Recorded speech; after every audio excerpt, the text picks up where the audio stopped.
അപ്പൊ നമ്മളിപ്പോ നിൽക്കുന്നത് മണലൂർ ഗോപിനാഥ് ആശാന്റെ നമ്മുടെ മണലൂർ തുള്ളൽ കളരിയിലേക്കാണ്.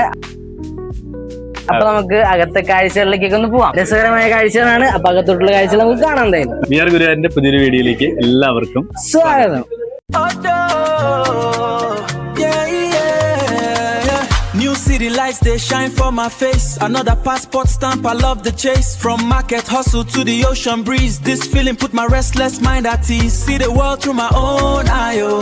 Got a good vibe, I no feel lie, oh. We just they move to the rhythm, oh. Yeah, we just they leave it, oh. Yeah, we just they leave it, oh. ആഹാ, എല്ലാ രസം കാണാൻ. എന്ത് വലിപ്പ ആ orange light ഒക്കെ കണ്ടപ്പോഴാണ് നല്ല ഭംഗി ശരിക്കും തന്നെ. ചില ഭംഗി കാണാൻ നല്ല ഭംഗിയുണ്ട്. അടിപൊളി.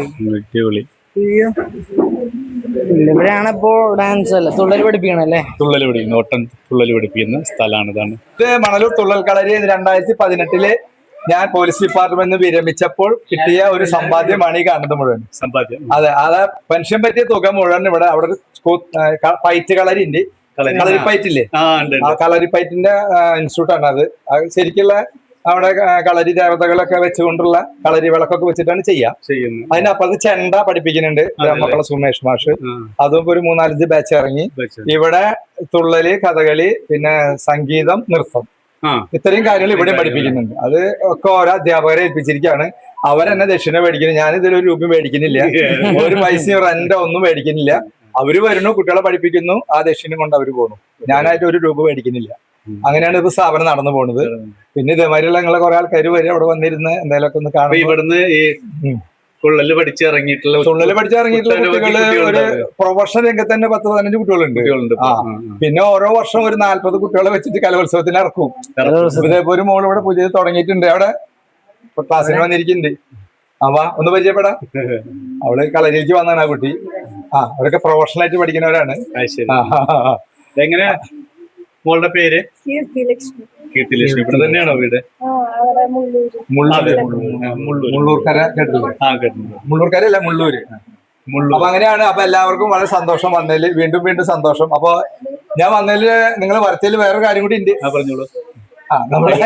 നിങ്ങളുടെ ആശാൻ എന്ന് പറയുന്ന ജോയിദാസ് എന്റെ അടുത്ത സുഹൃത്തും കൂടിയാണ്. എല്ലാവർക്കും അറിയാം. ഒരുപാട് നിങ്ങളൊക്കെ പരിചയപ്പെടുന്നതിൽ ഒരുപക്ഷെ ചിലപ്പോൾ അതിലും മുമ്പ് ഞാൻ പരിചയപ്പെട്ട സുഹൃത്ത് കലാരംഗത്തും കൂടി ഉണ്ട്. അദ്ദേഹം ആദ്യമായിട്ടാണ് എന്റെ കൂത്തമ്പലത്തിലേക്ക് വരുന്നത്. അതിൽ ഞാൻ വളരെ സന്തോഷിക്കുകയാണ്. പിന്നെ മാത്രമല്ല, ഞങ്ങളുടെ പൈതൃകത്തിന്റെ ഈ വർഷത്തെ പൈതൃക ദിന പുരസ്കാരം ലഭിച്ചതിന് അദ്ദേഹത്തെ ഒന്ന് ആദരിക്കാൻ കൂടി എനിക്കൊരു സാഹചര്യം ഉണ്ടായി. അപ്പൊ അതും ഇത്തവണത്തെ ഇത്രയും നല്ലൊരു സത്സംഗത്തിന്റെ കൂടെ തന്നെ ചെയ്യുമ്പോൾ വളരെ സന്തോഷമുണ്ട്. അപ്പൊ അത് കാരണം നിങ്ങളെല്ലാവരെയും അതിൽ ഉൾപ്പെടുത്തിക്കൊണ്ട് നമുക്ക് ജോയിദാസിനെ ആദരിക്കാം. നിങ്ങൾ നേരത്തെ വന്നവരാണ്, അതുകൊണ്ട് നമുക്ക് പെട്ടെന്ന് തന്നെ ആദരിച്ച്. ഡോക്ടർ പ്രഭാകരൻ ഡോക്ടർ ഉണ്ട്, സാന്നിധ്യം കൊണ്ട് സംതൃപ്തിയാണ്. പിന്നെ എന്റെ ശിഷ്യയുണ്ട് ഇവിടെ. അപ്പൊ എല്ലാവർക്കും വേണ്ടി ഞാൻ വീണ്ടും സ്വാഗതം ചെയ്ത് നമുക്ക് എന്റെ ഭാര്യ ബേബി ഇങ്ങോട്ട് പോയോ, എന്റെ സഹോദരി ഉണ്ട്. അദ്ദേഹത്തിന്റെ ശിഷ്യ കൂടിയായ എന്റെ സഹോദരി ബിന്ദുവിനെ പഠിപ്പിച്ചാൽ പിന്നെ ബാക്കി ആരും പഠിപ്പിക്കേണ്ട കാര്യത്തിൽ ഒരു പ്രശ്നം ഉണ്ടാവില്ല, എനിക്കറിയാം. ആ ഒരു സാഹസം ഏറ്റെടുത്ത് ഞാൻ ഇടയ്ക്കിടയ്ക്ക് പറയും. അപ്പൊ ജോയിദാസിന് അങ്ങനെ ഒരു മനസ്സുണ്ട്. കാരണം വെച്ചാൽ എല്ലാവരും നല്ല പാട്ടുകാരും നല്ല കൊട്ടുകാരും ആവണമെന്നൊന്നും അഷ്ടപതിയിലോ സോപാന സംഗീതത്തിലോ പറയുന്നില്ല എന്ന് മാതൃകാപരമായി കാണിച്ചു കൊടുത്ത ഒരു വ്യക്തിത്വം കൂടിയാണ് ശ്രീ ജോയിദാസ്. അതിലാണ് ഗുരുവായൂർക്കാർക്ക് അദ്ദേഹത്തിന് ഏറ്റവും കൂടുതൽ അഭിമാനം. കാരണം ഈ ചെലിന്ന് കൊണ്ടുവന്നിട്ട് അവരെ നല്ല മണലാക്കി കൊണ്ടുവരിക അല്ലെ, അത് എളുപ്പമുള്ള കാര്യമല്ല. ഞാനൊക്കെ തുള്ളൽ പഠിക്കുമ്പോൾ എന്റെ ഈ സൈഡൊക്കെ തിരിഞ്ഞടങ്ങി. കാരണം ഇങ്ങനെ കുറെ കുറ്റപ്പെടുത്തല്ല, അമ്മമാരെ കൂടെ ഒന്ന് ചാടിയത് അവരുടെ കൂടെ ഞാൻ ചാടും. അപ്പൊ അതൊരു ചെറിയ പ്രശ്നമാണ്. അത് കാരണം നമ്മൾ വലിയൊരു ഡെഡിക്കേറ്റഡ് ആവാണേ. സമർപ്പിക്കുമ്പോൾ നമ്മൾ അറിയാതെ ആവേശം കൊള്ളും. അത് വലിയ പ്രശ്നമായിട്ടിരിക്കുകയാണ് ഇപ്പൊ. അതിൽ സൂത്രം അറിയില്ല, അതുകൊണ്ടാണ്. അപ്പൊ അത് അദ്ദേഹം അങ്ങനെ പഠിപ്പിക്കുക എന്ന് പറഞ്ഞാൽ തീർച്ചയായിട്ടും അഭിമാനകരമായ ഒരു കാര്യം. കാരണം ഈ രംഗത്ത് നമുക്ക് പല ആൾക്കാരെ അറിയാം, അവരൊന്നും അങ്ങനെ കൈയിട്ട് അങ്ങോട്ട് കൊടുക്കൂല എല്ലാതും. അങ്ങനെയാണ് കന്നിനെ കായം കാണിക്കാതിരിക്കുമെന്ന് പറയും. അപ്പൊ അതാണ്. അപ്പൊ അതൊന്നും അദ്ദേഹത്തിനെ സംബന്ധിച്ചിടത്തോളം പ്രശ്നമല്ല. അപ്പൊ അതൊരു വലിയ അഭിമാനമാണ്. അപ്പൊ അതുകൊണ്ട് തന്നെ ഞങ്ങള് പൈതൃകത്തിന്റെ പുരസ്കാരം കൊടുത്ത് ആദരിച്ചു. 2 വാക്ക് പറയാൻ ഡോക്ടറെ കൂടി പറഞ്ഞുകൊണ്ട് എല്ലാവർക്കും നമസ്കാരം. അപ്പോ ഇന്നത്തെ മണലൂര് പരിപാടി കഴിഞ്ഞിട്ടാണ് നമ്മളിവിടെ എത്തിയിരിക്കുന്നത്. അപ്രതീക്ഷിതമായിട്ടാണ്, വലിയൊരു പ്രശ്നമൊന്നും ഇല്ലെങ്കിലും മണലൂർ ആശാൻ സ്വയം പരിചയപ്പെടുത്തിയെങ്കിലും അതിൻ്റെ ഉള്ളിലൊരു ആഗോളകരമായിട്ടുള്ള അന്തർദേശീയമായിട്ടുള്ള ഒരു മെസ്സേജ് കിടക്കുന്നുണ്ട്. അദ്ദേഹം ഒരു സർവീസിലൊരു SI ആയിരുന്നു. കിട്ടിയ റിട്ടയർമെന്റിന്റെ ബെനിഫിറ്റ് മുഴുവനും ഇതിൽ ഇറക്കിയിരിക്കുകയാണ്. സാധാരണ അത് ഒരു വ്യക്തി ചെയ്യുമ്പോഴും ആ കുടുംബത്തിന്റെ സഹകരണം ഉണ്ടാവണമെന്നില്ല, എല്ലാവർക്കും അറിയാലോ. ഇപ്പൊ ഈ കുടുംബം ഒരൊറ്റ ബിന്ദുവിൽ കേന്ദ്രീകരിച്ചാണ് നടന്നുകൊണ്ടിരിക്കുന്നത്, അല്ലെങ്കിൽ ഒരിക്കലും നടത്താൻ പറ്റില്ല. ഇങ്ങനെ ഒരു സങ്കല്പം തന്നെ ആളുടെ ഈ കുഞ്ഞൻ നമ്പ്യാരെ ഇവിടെ ഫോട്ടോ ഇവിടെ വെച്ചിട്ടുണ്ട്. അപ്പൊ ഈ ഉറങ്ങിക്കിടക്കുന്ന കലകളെ ചില ഓരോ സെഗ്മെന്റിലാണ് അത് കിടക്കുക, പുതിയ പുറത്തേക്ക് വന്നിട്ടില്ല. അങ്ങനെ ഒരു കല തെരഞ്ഞു പിടിച്ച് അദ്ദേഹം പഠിച്ച് വിദഗ്ധനായിട്ട് ഇങ്ങനെ ഒരു കളരി സ്ഥാപിച്ച് എല്ലാവർക്കും ജനസേവനം നടത്തുക, സാമാജികമായ പ്രവർത്തനമാണ് ചെയ്യുന്നത്, ഒരു വ്യക്തിപരമായ പ്രവർത്തനമല്ല. അങ്ങനെയുള്ള ഒരു സ്ഥാപനം നമ്മുടെ ആശാനെ ആദരിക്കാൻ സന്മനസ് കാണിച്ചു എന്നുള്ളതാണ് എന്റെ പ്രത്യേകത. കാരണം ചേരുമ്പടി ചേരുള്ളൂ. അപ്പൊ ആശാന് കിട്ടിയ ആദരവ് പൈതൃക പുരസ്കാരത്തിന് അദ്ദേഹം ഇവിടെ ആദരിക്കാൻ പോവുകയാണ്. പ്രത്യേകിച്ച് നമ്മുടെ ഏറ്റവും നല്ല ഒരു സദസ്സാണ്.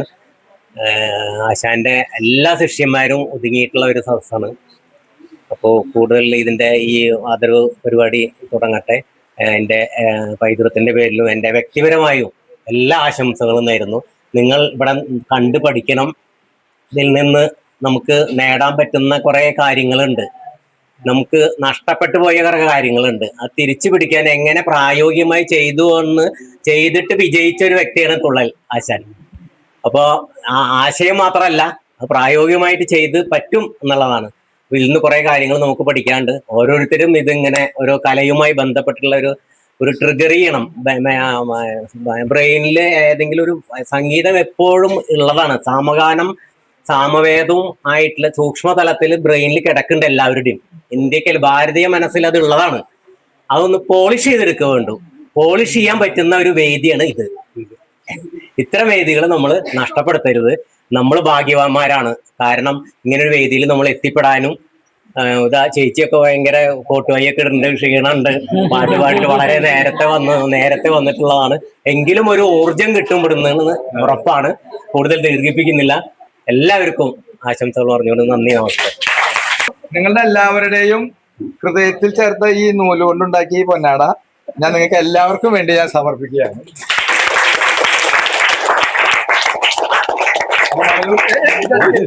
മണലൂർ തുള്ളൽ കളരിയുടെ ഒരു സ്നേഹോപഹാരം കൊടുക്കാൻ ഭാര്യ ബേബി അല്ല വേണ്ട, സഹോദരിനെ വിളിക്കാം. വേറെ റോളുണ്ട്, അല്ല അത് വേറെ റോള് വേറെ ഉണ്ട്. പറയാനുള്ളത് എല്ലാവരും പറഞ്ഞു കഴിഞ്ഞു, പ്രത്യേകിച്ച് ഒന്നും പറയാനില്ല.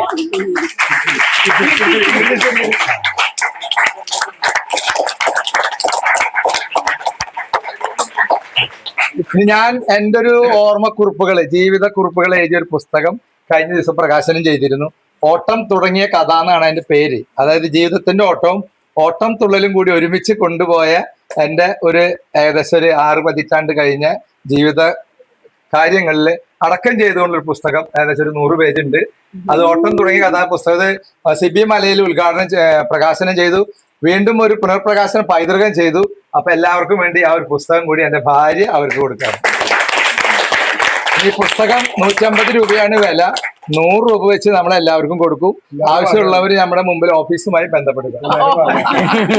അപ്പൊ എല്ലാവർക്കും ഒരിക്കലും ഒരു മറുപടി പ്രസംഗത്തിന് വേണ്ടി അതെ, അവർക്ക് വായിച്ച് നല്ല അഭിപ്രായം പറഞ്ഞു. അപ്പൊ നമ്മുടെ മറുപടി പ്രസംഗത്തിനോട് നമുക്ക് തിരിയാം. ഓക്കെ. എൻ്റെ പ്രിയപ്പെട്ട ഗോപിയേട്ടനെ നമസ്കാരം. ഗോപിയേട്ടൻ പറഞ്ഞ പോലെ വളരെ വർഷത്തെ ഒരു അടുപ്പം കലാപരമായിട്ടും വ്യക്തിപരമായിട്ടും ഗുരുവായൂർ സ്റ്റേഷനിലൊക്കെ ഉള്ളപ്പോൾ നല്ല സൗഹൃദം വെച്ച് പുലർത്തിയിരുന്ന ഒരാളാണ്. ഞാനൊരു താരതമ്യപ്പെടുത്തിയൊരു കാര്യം പറയട്ടെ. ഇപ്പം നമ്മൾ മലയാള സിനിമ രംഗെടുക്കുകയാണെങ്കിൽ അവിടെ പണ്ട് പ്രേം നസീർ, മധു, സത്യൻ അങ്ങനെ അധികായന്മാരുണ്ടായിരുന്നു. ആ ഒരു കാലഘട്ടത്തിൽ ഉണ്ടായിരുന്ന ആൾക്കാരൊക്കെയാണ് പണ്ടത്തെ KP നന്ദിപുരം അങ്ങനെയുള്ള കുറച്ച്. അത് കഴിഞ്ഞ് ഗീതാനന്ദൻ, ഇപ്പം എൻ്റെ കുട്ടിക്കാലത്തൊക്കെ ഗീതാനന്ദൻ എന്ന് പറയുന്ന കലാമണ്ഡലം ഗീതാനന്ദൻ എന്ന് പറയുന്ന അദ്ദേഹമായിരുന്നു തുള്ളലിങ്ങനെ ഒരു മുഖ്യധാരയിലുണ്ടായിരുന്ന ഒരാൾ. അതിനുശേഷം കേട്ടിട്ടുള്ള പേര്, അതോടൊപ്പം തന്നെ കേട്ടിട്ടുള്ള ഒരു പേരാണ് മണലൂർ ഗോപിനാഥ് എന്നുള്ളത്. അദ്ദേഹത്തിൻ്റെ ഔദ്യോഗിക കൃത്യനിർവഹണത്തോടൊപ്പം തന്നെ നമുക്കറിയാം, മറ്റുള്ള ജോലി പോലെയല്ല. ഒരു പോലീസ് ഡിപ്പാർട്ട്മെന്റിൽ വർക്ക് ചെയ്യാന്ന് പറയുമ്പോൾ സമയമില്ല, കാലമില്ല, ഇതൊന്നുമില്ല അതിൽ. കാരണം എപ്പോഴാണ് കയറിയ അത് ഓരോ കേസുകളായിട്ട് ബന്ധപ്പെട്ട് ചിലപ്പോൾ വീട്ടിലേക്ക് തന്നെ വരാൻ പറ്റുന്നില്ല. അപ്പം അങ്ങനത്തെ ഒരു സ്ഥിതിവിശേഷമുള്ള ആ ഒരു കാലഘട്ടത്തിൽ അദ്ദേഹം ഈ കലയെ തൻ്റെ ജീവനായി കൊണ്ടു നടന്ന് ഇന്നിപ്പോ ഞാൻ പറയാണ്, ഞാനത് വരുന്നൊരു 5 വർഷത്തിനുള്ളിൽ അദ്ദേഹത്തിന് ഭാരതം നൽകുന്ന ഏറ്റവും വലിയ പുരസ്കാരം പത്മശ്രീ അവാർഡ് അടക്കം അദ്ദേഹത്തെ തേടി വരും എന്നുള്ളത് ഞാൻ ഗുരുവായൂർ സാക്ഷിയായിട്ട് പറയണം. കാരണം അതുവരെയുള്ള എല്ലാവിധം അവാർഡുകളൊക്കെ അദ്ദേഹത്തിന് ലഭിച്ചു കഴിഞ്ഞു. കാരണം നമുക്കറിയാം, തുള്ളൽ എന്ന് പറയുന്ന ആ ക്ഷേത്രകല, അതായത് കുഞ്ചൻ നമ്പ്യാർ തുടങ്ങി വെച്ച ആക്ഷേപഹാസ്യം, അതിൽ നിന്നാണ് നമ്മുടെ സിനിമയിലായാലും എവിടെയായാലും എല്ലാവരും ഹാസ്യത്തിലേക്കുള്ള ഒരു ടെൻഡൻസി വരുന്നത് ആ കുഞ്ചൻ നമ്പ്യാരിലൂടെയാണ്. അതിനൊരു ട്രഡീഷൻ ഉണ്ട്. നമ്മൾ സിനിമയ്ക്ക് ആകുമ്പോൾ അത് കുറച്ചുകൂടി എന്താണ് പറയുക, വാണിജ്യവൽക്കരിച്ചു കൊണ്ട് ചെയ്യുന്നതെന്ന് മാത്രം. പക്ഷേ ഈ ഒരു തനതായ കല, കേരളീയ കല, അത് ഭാരതത്തിനകത്തും പുറത്തുമായി നിരവധി വേദികളിലായിട്ട് അനുസ്യൂതം അങ്ങനെ തുടർന്നുകൊണ്ടിരിക്കുകയാണ് ഗോപേട്ടൻ. അപ്പൊ ഇനിയും ധാരാളം അവാർഡുകളും അവസരങ്ങളും വെച്ചാൽ പറയാ, മുമ്പൊക്കെ ഗീതാനന്ദൻ പഠിപ്പിച്ച കുട്ടികളെയാണ് ഈ കലോത്സവത്തിനൊക്കെ പങ്കെടുത്തിരുന്നത്. ഇന്നിപ്പോ അങ്ങനെയല്ല. ഇന്ന് ഗോപിയേട്ടനാണ് ഏറ്റവും കൂടുതൽ കുട്ടികളെ പഠിപ്പിച്ചിട്ട് കലോത്സവത്തിൽ പങ്കെടുപ്പിക്കുന്നത്. അവർ തന്നെയാണ് സ്റ്റേറ്റില് എ ഗ്രേഡും ഒക്കെ മേടിച്ച് അദ്ദേഹത്തിന്റെ അഭിമാനം കാത്തു സൂക്ഷിക്കുന്നത്. അപ്പൊ എന്തുകൊണ്ട് തികഞ്ഞ ഒരു കലാകാരൻ എന്നുള്ള ആ ഒരു ലേബിൾ തികച്ചും ഈ കലാ കേരളം അദ്ദേഹത്തിന് പതിച്ചു നൽകിയിട്ടുണ്ട്. ഇനിയും അത് ഞാൻ നേരത്തെ പറഞ്ഞ പോലെ പത്മശ്രീ പോലുള്ള അവാർഡിലേക്ക് അത് എത്തിച്ചേരും എന്നുള്ളതിൽ യാതൊരു സംശയമില്ല. അധികം വൈകാതെ അത് കിട്ടട്ടെ. ഈ തുള്ളൽ കളിയിൽ ഞാൻ ആദ്യമായിട്ടാണ്, കുറെ കാലമായിട്ട് ഗോപേട്ടൻ വിളിക്കുന്നുണ്ട്, ഇവിടെ നമുക്ക് സോപാന സംഗീതം ആരംഭിക്കണം എന്നൊക്കെ പറഞ്ഞിട്ട് എന്നോട് പറയാറുണ്ട്. ഞാൻ പറയും കുറച്ച് കുട്ടികളെ സംഘടിപ്പിച്ച് ഞാൻ വരാം എന്നും പറയാം. ഇങ്ങനെ പിന്നെ ഓരോ കാര്യങ്ങൾ. പിന്നെ ഗോപേട്ടൻ പൈതൃകമായിട്ട് ബന്ധപ്പെട്ടപ്പോൾ എന്തായി, ഗോപേട്ടൻ ഒരു ദിവസം തന്നെ ഒരു നിമിഷം പോലും ഗോപേട്ടന് ഒഴിവില്ല. അത്രയും തിരക്കിലേക്ക് പോയി. എന്നിരുന്നാലും ഇങ്ങനെ ഒരു അവസരത്തിൽ ഇവിടെ വരാൻ സാധിച്ചതിൽ വളരെ ഭാഗ്യമായിട്ട് കരുതുന്നു. ഇപ്പോൾ ഗോപേട്ടനും ഡോക്ടറൊക്കെ പറഞ്ഞതുപോലെ തൻ്റെ ആ സർവീസിൽ നിന്ന് കിട്ടിയിട്ടുള്ള ആ ആനുകൂല്യം വെച്ചുകൊണ്ടാണ് ഇങ്ങനെ കലയ്ക്ക് വേണ്ടി തൻ്റെ ജീവിതം തന്നെ മാറ്റിവെച്ച് ഗോപേട്ടൻ ആ കല പുതിയ തലമുറയ്ക്ക് വേണ്ടിയിട്ട് ഇങ്ങനെ ഒരു കളരി ആരംഭിച്ചിട്ടുള്ളത്. ഇതൊക്കെ ഒരു മാതൃകയാണ് നമുക്ക്. അപ്പോൾ ധാരാളം കുട്ടികളോട് പഠിച്ചിറങ്ങുന്നുണ്ട്.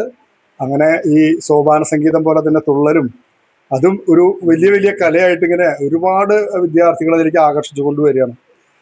ഇനിയും ഉന്നതിയിലേക്ക് നീങ്ങട്ടെ. ഇങ്ങനൊരു ആദരവ് നൽകിയ ഗോപിയേട്ടന് എൻ്റെ ഹൃദയം നിറഞ്ഞ നന്ദി. നമ്മുടെ നന്ദി ഒപ്പം തന്നെ അദ്ദേഹത്തിൻ്റെ ധർമ്മപത്തി അവരും ഗോപിയേട്ടൻ്റെ കൂടെ ഓട്ടം തുള്ളലിന്റെ പാട്ടൊക്കെ പാടിയിട്ട് ഒപ്പം ഉണ്ടാവാറുണ്ട്. ഞങ്ങളൊക്കെ പല വേദികളും ഞാൻ ഇടയ്ക്കായിട്ട് ഗോപേട്ടന്റെ കൂടെ കൂടാറുണ്ട്. ഇപ്പൊ വിളിക്കില്ല എന്ന് മാത്രം. എന്നോട് പറയും, ജോലി പൈസ ഒന്നും ഉണ്ടാവില്ല, ആയിക്കോട്ടെ അത് കുഴപ്പമില്ലോട്ടെ, ഞാൻ വരാന്ന് പറഞ്ഞിട്ട് പല എനിക്ക് വരാറുണ്ട്. അപ്പൊ അങ്ങനെ ഗോപിന്നതല്ല പൈസ നോക്കാതെ. ഇപ്പൊ തിരുവനന്തപുരത്തൊക്കെ നമുക്കറിയാം, ഒരു മൃദംഗക്കാരന് ഒരു 3000 കൊടുക്കാതെ മൃദംഗക്കാരൻ വരില്ല. അവിടെ ആകെ 3000 ഇവിടെ തിരുവനന്തപുരത്ത് കൊടുക്കുന്നത്. അപ്പൊ അങ്ങനെ പൈസയല്ല കലയുടെ ആ ഒരു ഇതെന്ന് പറഞ്ഞ മാനദണ്ഡം എന്ന് പറഞ്ഞ പൈസയല്ല. എന്താണ് നമ്മൾ അവതരിപ്പിക്കുന്ന കലയുടെ ആ മൂല്യം മനസ്സിലാക്കി അത് ജനങ്ങളിലേക്ക് എത്തിക്കുക. ഇന്നിപ്പോ ഒരു വേദിയിൽ നമുക്ക് ഒന്നും കിട്ടാതെയോ ചിലപ്പോൾ നമ്മൾ അവതരിപ്പിക്കുന്നുണ്ടാവുക.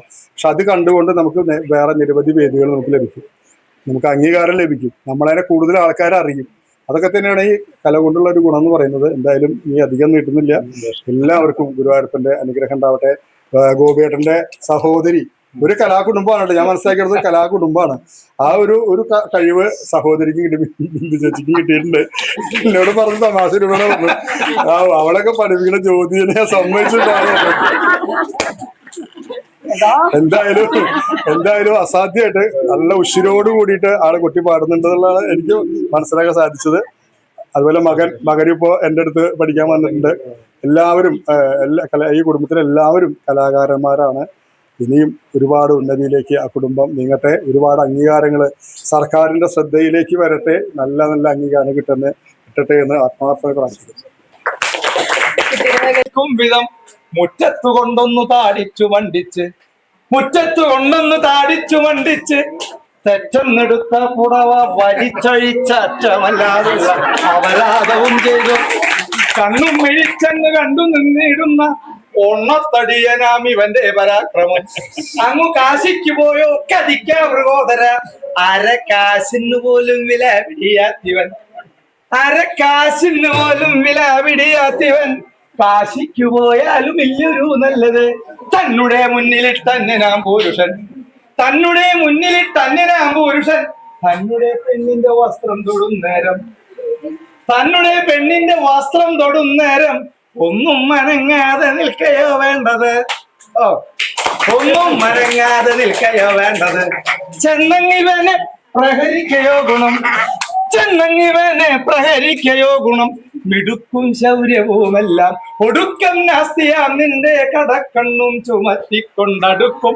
മിത്രനീ വല്ലു കടിക്കും, പർവ്വതം തല്ലിപ്പൊടിക്കും, പാദവങ്ങൾ കിട്ടിടിക്കും, വല്ലതും ചൊല്ലി ചൊടിക്കുന്നെന്തിനു ഭീമാ, മുടക്കുന്നില്ല ഞാൻ മാർഗം, മുറിയുന്നെന്തെടോ ഭീമാ, ഗതയോ നമ്മുടെ വാരോ, മുറിയുന്നെന്തെടോ ഭീമാ, ഗതയോ നമ്മുടെ വാരോ, അറിയാനിട്ടു ചോദിച്ചേ ഹരിച്ച മുണ്ടായ വേണ്ട, ഹരിച്ച മുണ്ടായ വേണ്ട.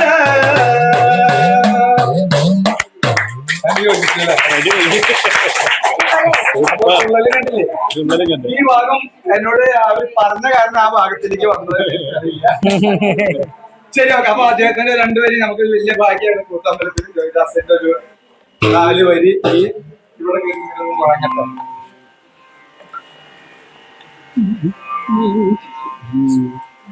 കരുണ എന്തോ താമസം കൃഷ്ണ കഹലീല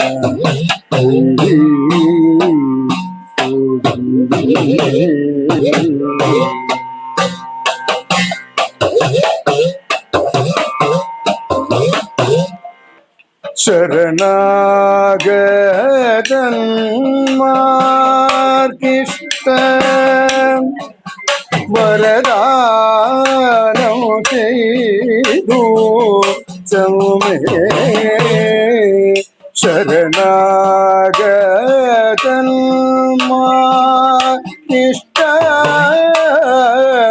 വരദാനം ചെയ്തു ചമേ,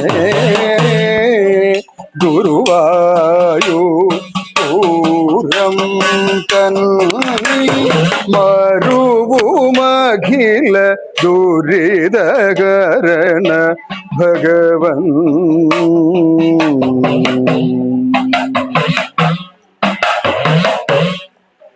ഉരുധര ഭവ സിന്ധൗ ദുരിത സംജയമാകും. ഉരുധര ഭാവ സിന്ധൗ ദുരിത സംജയമാകും. തീരതന്നിൽ മൂഴുകുന്ന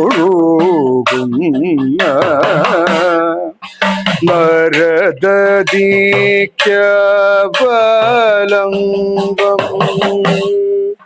മരതക മണി വർണ്ണൽ, മരതക മണി വർണ്ണൽ അജിതനേയനോതവ ചരിത വർണ്ണനങ്ങളിൽ സകല മുനികൾ പരവതരിവി നദുന കരുണ ചെയ്വാൻ എന്തോ താമസം കൃഷ്ണ കഴലീന കൈ തൊഴുമൂനേ.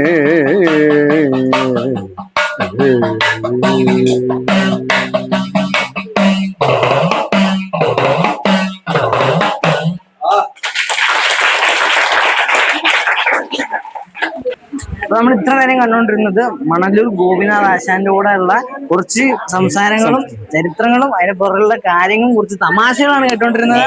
ഗോപിനാശാന്റെ ചെറിയൊരു പാട്ടും ഉണ്ടായിരുന്നു, നല്ല രസമായിരുന്നു കേൾക്കാനായിട്ട്. പിന്നെ പറഞ്ഞ പിന്നെ ഇവരുടെ പ്രത്യേകത എന്താ വെച്ചിട്ടുണ്ടെങ്കിൽ ഈ കുട്ടിക്കാലത്ത് ഒരു കലകളും പഠിക്കാൻ പറ്റാത്ത ഒത്തിരി ആൾക്കാരുണ്ടാവും. അപ്പൊ അവർക്ക് അവരുടെ ഇതെല്ലാം കഴിഞ്ഞ് ഒരു പ്രായങ്ങളെ കഴിഞ്ഞ് വന്നിട്ട് അവര് മറ്റേ എന്താ പറയുക ഫ്രീ ആയിട്ടിരിക്കുന്ന സമയത്ത് അവർക്ക് ഒരു കല പഠിക്കണം. അപ്പൊ മറ്റേ എന്താ പറയുക സോപാന സംഗീതം, അഷ്ടപതി അല്ലെങ്കിൽ തുള്ളല് അങ്ങനെ പഠിക്കണം എന്ന് ആഗ്രഹം തോന്നുമ്പോ അവരെ പഠിപ്പിച്ചു കൊടുക്കുന്ന ഇവരുടെ മനസ്സുണ്ടല്ലോ, അതാണ് ഏറ്റവും വലിയ ഹൈലൈറ്റ് എന്ന് പറയുന്നത്. അതാണ് ഏറ്റവും വലിയ ഹൈലൈറ്റ്. പിന്നെ അത് മാത്രമല്ല, ഈ തുള്ളലുമായിട്ട് ബന്ധപ്പെട്ട് പറയണതെന്ന് വെച്ചാൽ എന്റെ അമ്മയുടെ അച്ഛൻ ഒരു തുള്ളൽ കലാകാരനായിരുന്നു. പണ്ട് ചെറുപ്പത്തില് കലോത്സവത്തിൽ അതേപോലത്തെ സംഭവത്തൊക്കെ കളിച്ചിട്ടുണ്ടായിരുന്നു. പെട്ടെന്ന് എനിക്ക് ഓർമ്മ വന്നു ഇവിടെ വന്നപ്പോ. പെട്ടെന്ന് ഐവറക്കലിനൊക്കെ പറയില്ല, ആ സംഭവം എനിക്ക് പെട്ടെന്ന് ഓർമ്മ വന്നു. അപ്പൊ നമുക്ക് ഒന്ന് കണ്ടിട്ട് സംസാരിച്ചിട്ട് നമുക്ക്. അപ്പൊ ഇതാണ് കളരി ഫൈറ്റ് പഠിപ്പിക്കുന്ന സ്ഥലമാണിത്. അപ്പൊ ഇവിടെ എന്താന്ന് പറയാ കളരി വിളക്കൊക്കെ കത്തിച്ച് അങ്ങനെയൊക്കെയാണെന്നാണ് പറഞ്ഞത്. നല്ല അതൊക്കെ അത് ഇതൊക്കെയാണ് ഇരിക്കുന്നത് കണ്ടോ. ഇതാണ് കളരിയുടെ ഐറ്റംസ്. നിങ്ങൾക്ക് എല്ലാവർക്കും കളരി എന്താണെന്ന് നമുക്ക് അറിയായിരിക്കും. നമ്മുടെ കേരളത്തില് പുരാതനമായിട്ടുള്ള ഒരു ആയോധന കലയാണ്. അപ്പൊ അതിനോടനുബന്ധിച്ച് എന്നെ പഠിപ്പിക്കുമ്പോണ്ടല്ലോ, ഓരോന്നും പഠിപ്പിക്കുമ്പോ അതിൻ്റെതായ ഓരോരോ എന്ന് വെച്ചാൽ ഓരോരോ ആയുധങ്ങളുണ്ടല്ലോ, അതിലുള്ള ആയുധങ്ങളാണ് ആ കാണുന്നത്. പഠിപ്പിക്കുന്നതിനുള്ള ആയുധങ്ങൾ അല്ലെ ചച്ചന അറിയൊക്കെ പഠിച്ചല്ലേ ചെറുപ്പത്തില്. അതിനെ പഠിത്തൽ ഇങ്ങനെ ഇടതു മാറി വലതു മാറി അതിനുവേണ്ടി. അതുപോലെ ചെറിയൊരു വടിയുണ്ട്, അത് അതേപോലെ തന്നെ. അത് നമ്മുടെ ആ ചെറിയൊരു വടി നോക്കിയാൽ, ആ ചെറിയ വടിയാണ് നമ്മുടെ 6-ാം തമ്പുരാൻ സിനിമയിൽ മോഹൻലാലിനെ കാലിമിട്ട് എറിഞ്ഞിട്ട് താഴത്തോട്ട് വീണിട്ട് കൈവിട്ട വാക്കും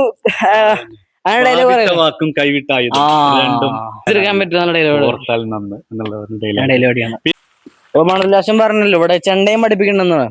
അപ്പൊ ആ ചെണ്ട പഠിപ്പിക്കണ ഒരു കളരാണി കാണുന്നത് ഉണ്ടല്ലേ. ആശാൻ അവിടെ ഇരിക്കും, മുട്ടിക്കുറോണ്ട് കൊട്ടും, ബാക്കിയുള്ള ശിഷ്യന്മാര് ഇങ്ങനെ കല്ല് കൊട്ടും. അങ്ങനെ നല്ല നല്ല എന്നുവെച്ചാൽ ഈ സ്ഥലം നല്ല പ്രതീതിയാണ് കാണാനായിട്ട്, നല്ല ഭംഗിയാ. പച്ചപ്പും ഹരിതാകരവും അങ്ങനെ എന്തൊക്കെയോ പറയുന്നു. ഇതിന്റെ വേറെ പ്രത്യേകത ഇതിനു വേണ്ടി കലയ്ക്ക് വേണ്ടിട്ട് ഇഷ്ടപ്പെടുന്ന ആളാണ് നമ്മുടെ സാറ്. അതെ അതെ, മണലാശം. കാരണം എന്താ വെച്ചാൽ അത്രയും ഇതിങ്ങനെ ചെയ്യണല്ലേ. മറ്റേ നമ്മൾ ശരിക്കും കലാമണ്ഡലത്തിലൊക്കെ പോയി കഴിഞ്ഞാല് ഇങ്ങനത്തെ ഒരു ഇതാണ്. ഇപ്പുറത്ത് ചെണ്ട, അപ്പുറത്ത് തുള്ളല്, അതിനപ്പുറത്ത് കളരി, നല്ല ഭംഗിയുണ്ട്. ഇത് മൂന്നും ഒരുമിച്ച് നടക്കുന്ന സംഭവം ഒന്ന് ആലോചിച്ച് നോക്കിയേ. അവിടെ ഇങ്ങനെ തുള്ളൽ നടക്കുക, ഇവിടെ ചെണ്ടമേളം പഠിപ്പിക്കുക, അപ്പുറത്ത് കളരി പഠിപ്പിക്കുക. എനിക്ക് ഈ ഒരു ഏരിയ ഭയങ്കര ഇഷ്ടപ്പെട്ടു. കാരണം ഭയങ്കര പീസ്ഫുൾ ആണ്, ഭയങ്കര രസമാണ് ഇവിടെ ഇരിക്കാനായിട്ട്. ഇങ്ങനെ ഇപ്പൊ നമ്മള് ക്ഷീണിച്ച് തളർന്നൊക്കെ ഇവിടെ വന്നിരിക്കുമ്പോ നല്ല സുഖമാണ്, നല്ലൊരു അറ്റ്മോസ്ഫിയർ ആണ്. അതുപോലെ തന്നെ പ്രകൃതി ഇണങ്ങിയിട്ടുള്ള നല്ല സുഖമാണ്. എന്തായാലും കൊള്ളാം വെച്ചാ ഇന്നത്തെ ദിവസം എന്തായാലും അടിപൊളിയാണ്. അപ്പൊ നമുക്കിനി നമ്മുടെ വീഡിയോ എല്ലാവർക്കും ഇഷ്ടപ്പെട്ടു എന്ന് വിചാരിക്കുന്നു. അപ്പൊ നമുക്കിനി അടുത്തൊരു വീഡിയോയുമായി വീണ്ടും കാണാം. അതുവരേക്കും നന്ദി, നമസ്കാരം.